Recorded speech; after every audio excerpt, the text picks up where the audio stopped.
सुंदराय शुभांगाय मंगलाय महोजसे सिंहशैल निवासाय श्री नृसिंहाय मंगलम। श्री श्री श्री वराहलक्ष्मी नृसिंह प्रभुవు వేంచేసినటువంటి పర్వతం సింహాచలం అని పేరు, సింహగిరి అని.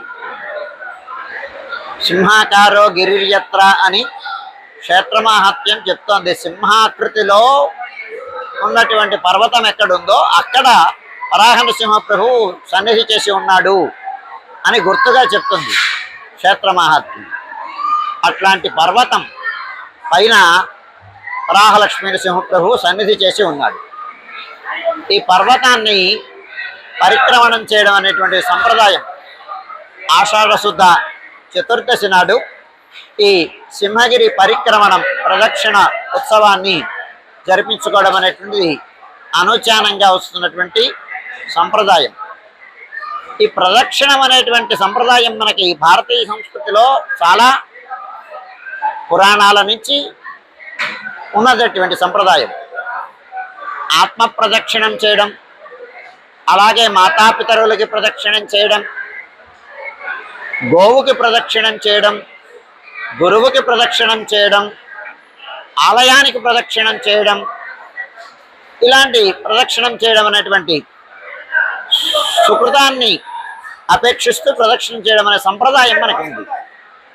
ఆ సంప్రదాయాన్ని పురస్కరించుకొని మనం ఆలయ ప్రదక్షిణం చేయడం ఉంది. కానీ గిరి ప్రదక్షిణం అంటే పర్వతానికి ప్రదక్షిణం చేయడం అనేటువంటి సంప్రదాయం చాలా గొప్పది. ఎందుచేతంటే భగవంతుడు పర్వతం మీదనే వేంచేసి ఉంటాడు. విష్ణు పర్వతానాం అధిపతి అని, పర్వతాలకంతటికి అధిపతిగా ఉండి పర్వతాల మీదనే, అంటే పైనుండేటువంటి దేవతలు, కింద నుండేటువంటి భూలోక వాసులు ఇద్దరు కూడా సేవించడానికి అనువుగా పర్వతాల మీద వేంచేసి ఉంటాడు పరమాత్మ. పర్వత స్వరూపంలో ఉంటాడు పరమాత్మ. ప్రకృతిని ఆరాధించడం అనేటువంటి సంప్రదాయం మనకి ఉంది అనుచానంగా. మనం చెట్లని పూజిస్తాం, జంతువుల్ని పూజిస్తాం, సర్పాలని పూజిస్తాం, పుట్టలని పూజిస్తాం, జలాన్ని పూజిస్తాం, నదుల్ని పూజిస్తాం, అలాగే పర్వతాలని కూడా పూజిస్తాం. నరనారాయణ రూపంలో బదరికాష్టమంలో ఆయన పర్వత రూపంలో పరమాత్మ ఉన్నాడు అని మనం సంప్రదాయం. అక్కడికి వెళ్ళి మనం సేవిస్తాం. అలాగే వృక్షంలో నారాయణుడు ఉన్నాడు, అశ్వత్థనారాయణుడు అంటాం, నైమిషారణ్యం లాంటి చోట. ఇలాగ ప్రకృతి అంతా ప్రకృతి ఆత్మకమైనటువంటిది పరమాత్మ తత్వం అని, అట్లాంటి పరమాత్మని మనం ఆరాధించడం అనేటువంటి సంప్రదాయం మనకు ఉంది. భగవంతుడు కూడా పర్వతానికి ఆత్మగా ఉండేటువంటి సన్నిధిని, ఆ సన్నివేశాన్ని మనం ఒకసారి భావనం చేస్తూ, ఈ సింహగిరి అనేటువంటిది కూడా చాలా పవిత్రమైనటువంటిది, భగవద్ ఆత్మకమైనటువంటిది కనుక దీనికి చుట్టూ ప్రదక్షిణం చేస్తే స్వామికి ప్రదక్షిణం చేసినట్టు స్వామి అనుగ్రహానికి పాత్రమవుతాం.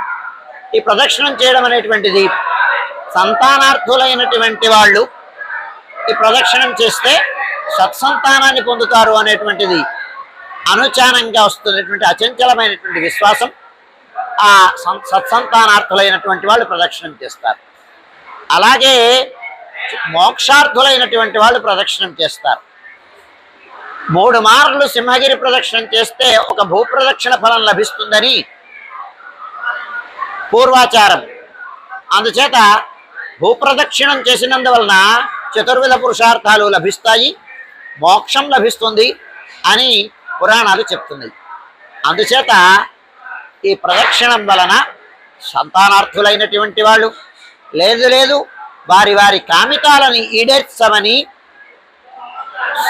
దంపతులైనటువంటి వాళ్ళు ఇద్దరు కలిసి భగవంతుని యొక్క అనుగ్రహానికి పాత్రం కావడం కోసమని భక్తి ప్రపత్తులతో పాదూరహితంగా ఈ ప్రదక్షిణం చేయడం, చేసినందువలన స్వామి అనుగ్రహానికి పాత్రం కావడం, పాత్రమైనందువలన వారు కోరుకునేటువంటి ఈప్సితాలు ఈడేరడం అనేటువంటిది అనుచానంగా వస్తున్నటువంటి ఆచారం. అందుచేత మీరందరూ కూడా మీ ఈప్సితాలని ఈడేర్చమని పరమాత్మని ప్రార్థిస్తూ ఆయన యందే మనస్సు లగ్నం చేసి భక్తి ప్రపత్తులతో భక్తి విశ్వాసాలతో శరణాగతి చేసి తదేకమైన దీక్షతో వికర్మయ మనస వాచ కర్మణ భగవంతుని యొక్క నామాన్నే ఉచ్చరిస్తూ భగవంతున్నే భావిస్తూ ఆయన యొక్క లీలల్ని సంకీర్తనం చేస్తూ ప్రదక్షిణం చేయండి. స్వామి అనుగ్రహానికి పాత్రం కండి. మీ మీ ఈప్సితాలని ఈడేర్చు అని ప్రార్థించండి. స్వామి అనుగ్రహానికి పాత్రం కండి.